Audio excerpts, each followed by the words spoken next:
of course, one of our absolute favorites, Curtis Granderson, good enough to join us on behalf of the Chicago Baseball and Educational Academy. This is an academy Curtis Granderson started himself to try to give back to the youth in Chicago, his native town. Curtis, thanks so much for the time today. How are you? I'm doing well. I'm great to have on, especially since you're talking about road trip snacks. That's one of my favorites. Okay. You got to pack that bag up with some goodies. Okay, well, listen, let's dive right in. We don't get an all-star to give us his snacks. Do you want to go top 5 here of road trip snacks? You want top 3? So here we go. We got to go Lifesaver gummies, the mixed berries. So they're hard to find sometimes, but if you get them, the purple and that pink and the lavender colors, like it hits. Not the original, the mixed berry. Got to have the. You got to go with some the sweet chili Doritos, the purple bag. So that's 2.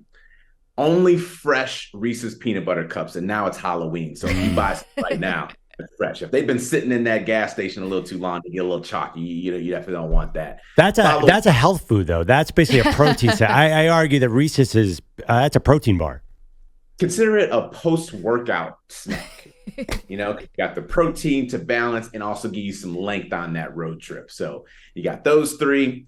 You can add in some plain M&Ms, and then lastly some just the original Cheetos. I think that's a good base to get you a good solid 4 hours before you have to refuel. This is amazing. I mean, you had these ready to go. Curtis Granderson is incredible. I'm a foodie.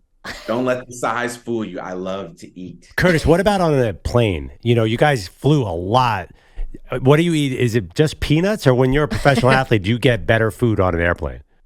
A lot of times they would always have Chick-fil-A before we would get on the plane. And this is going to kind of ruffle a lot of feathers. I'll eat Chick-fil-A if it's there, but I feel like Chick-fil-A is only good when you have the Chick-fil-A sauce. So if they don't have the sauce, if there's nothing else, I'll go to it. But there's a lot of other chicken sandwiches that I really love. And I know this team is no longer in the playoffs, but in Philadelphia with Federal Donuts, their chicken sandwich is absolutely the best. Wow. Incredible. I'm like blown away by the breadth of knowledge that Curtis Granderson had ready to go on snacks. I mean, you already had my respect, Curtis. It's gone up to just a totally different level. Let's talk a little baseball. Obviously, we've got a World Series. This is a unique matchup here. I don't think anyone had the Diamondbacks and the Rangers when the season started. Give the fans a reason, like a good story or something we should be grabbing onto. Why should the public really be into this World Series? Because it's kind of random. Yeah, it's random, but it's also what makes it exciting. I got a chance to play in 2006 with the Detroit Tigers. 3 years prior, we were 1 loss away from having the worst record in all of baseball history. And now we're in the World Series. So you always have that team that can just come up a lot faster than anybody anticipated. And the Arizona Diamondbacks is definitely one of those teams. They have the Rookie of the Year in Corbin Carroll, who steals bases. He can hit the ball out of the ballpark, plays amazing defense, and he hits for average. So you talk about the 5-tool package. He has almost all 5 tools and is an exciting player to watch. Now you flip it over to Texas. You bring in that experience with Bruce Bochy. You bring in players that have won championships over there with Corey Seager and veteran players like Marcus Semien. So it's literally a clash of 2 different types of teams that we're trying to rebuild that are on the biggest stage as the last 2 teams remaining. If you're a sports fan, this is what you want to watch. Teams that are hitting the ball out of the ballpark, teams that are stealing bases, teams with experience, and teams that like to fight, like the Texas Rangers. I mean, you get a little bit of everything. What was the worst or biggest fight that you were either involved with or tangentially involved with in your career? We're in Cleveland. I'm with the Detroit Tigers. Gary Sheffield, one of my mentors, all-time favorite players, gets hit by a pitch by, I think at the time his name was Fausto Carmona. He then changed it to Roberto Hernandez. So I'm not sure what name he was going by at the time when he hit Gary Sheffield. So he gets hit and Sheffield stares him down all the way to first base. And I'm sitting at the edge of the Cleveland dugout. So I'm standing there and I'm watching. I go, this isn't looking very good. So Fausto picks over. And then Gary Sheffield doesn't even go back to the base. He goes straight towards Fausto. I'm like, oh, here we go. Antrell Willis, Brandon Edge, and I, we're like the first ones on that edge. Matt Joyce. So we're all getting out there. And the issue with the brawls is you're going, but your head is on a swivel. This is where your peripheral vision really comes in because you don't want to get sucker punched or get hit by somebody accidentally. So you're trying to get into the melee and just make sure nobody really gets hurt. But that one was an extreme one because it happened really quick and everybody was on edge. Detroit, Cleveland, that Ohio, Michigan, Ohio State rivalry, all mixed into one. Wait, did you throw any punches? No. My hands, like I said, I like to eat. I don't like to fight. Curtis Granderson throwing punches would have been the shocking thing. He's Yeah. like one of the good guys of the league, and he's joining us on behalf of the Chicago Baseball and Educational Academy. It's, Curtis, something that when I say close to your heart and near and dear, I mean, this epitomizes what you're all about. You're from Chicago. You started this academy really to, bring a lot to inner city kids in Chicago. Explain how it's been going since this started in 2016. It's great. CBEA, I got the colors loud and proud on right here. You can follow us at cbeauic.org. And the reason that UIC in there is so prevalent, that's my alma mater, the University of Illinois at Chicago. We were able to build the stadium in 2014. In 2016, we started CBEA, which gives kids all over the city an opportunity to step foot on a college campus, a lot of them for the first time ever, and it's all through baseball and softball. They get a chance to practice, play, and train year-round. And as you mentioned, Chicago's my hometown. It is 65 degrees outside right now. Halloween, one of my favorite times of the year, it's going to be 45 degrees out there. So we have to have a space where if these kids want to play and train, they can do it all year long.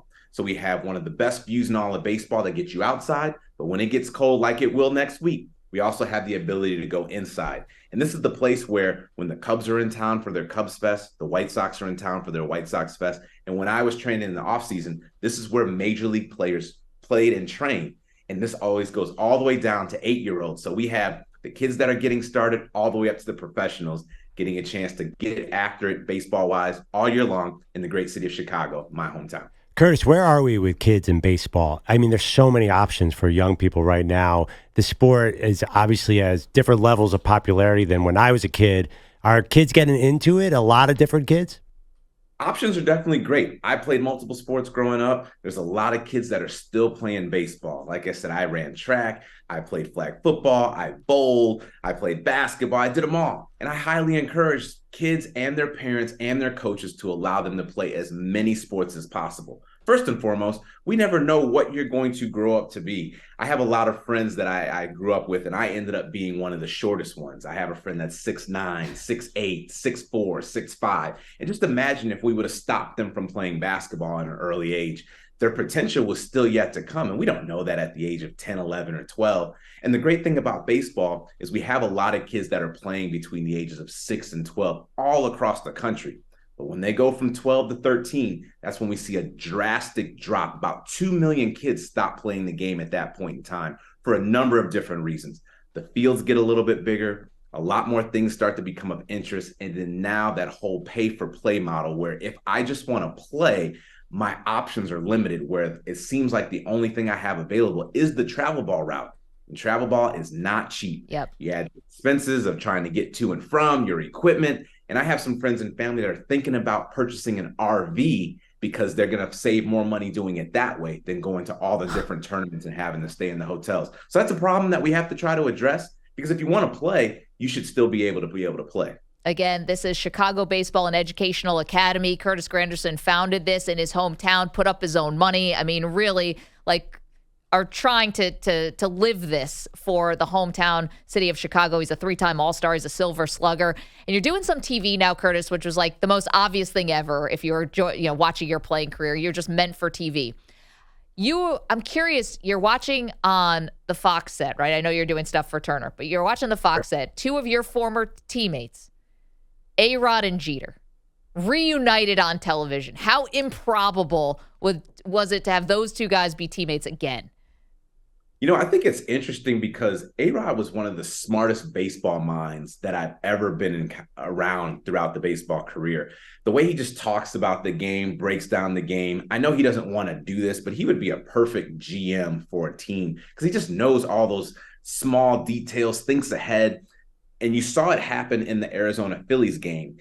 There was bunting, there was hit and running, there was sacrifice flies. And I remember him saying to me in like 2011 or 12, he goes, we're going to have to start bunting in August or September because you can't ask a player to finally start to bunt for the first time with 50,000 in October with all the pressure if they hadn't done it the previous couple months of the season. And I had never heard anyone break it down like that. It sounds simple, but all of a sudden you get to the postseason and here's that player that hasn't bunted all year long. And now you're asking them to bunt and wondering why they can't get the bunt down. So little things like that he sees.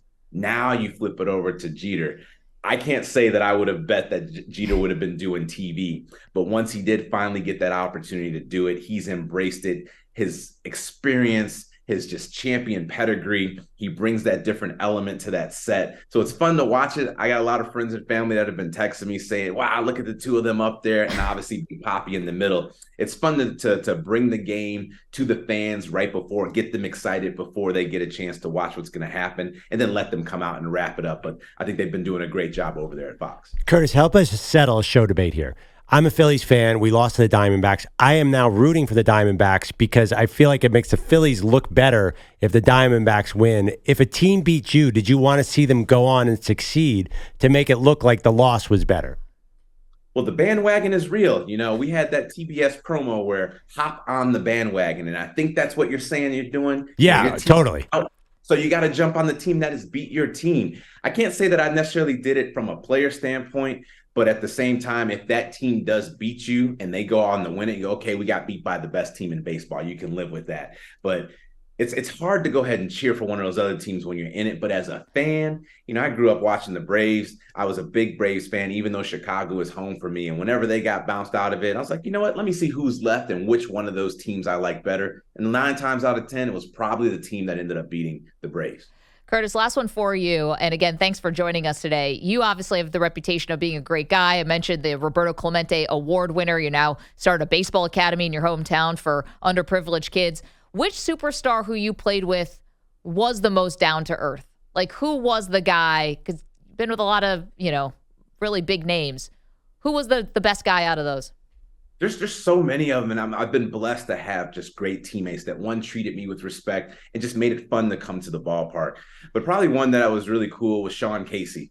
You know, Sean Casey was a big wrestling fan. I was a big wrestling fan, and we were like two big kids playing Major League Baseball. Whenever we got the opportunity, I mean, it would happen a lot. The two of us would start wrestling and end up on the couch. And, oh, yeah, the game starts in 5 minutes. But that's how we got loose and got relaxed to get ready to roll. And he was pivotal for us to make that 2006 run with the Detroit Tigers.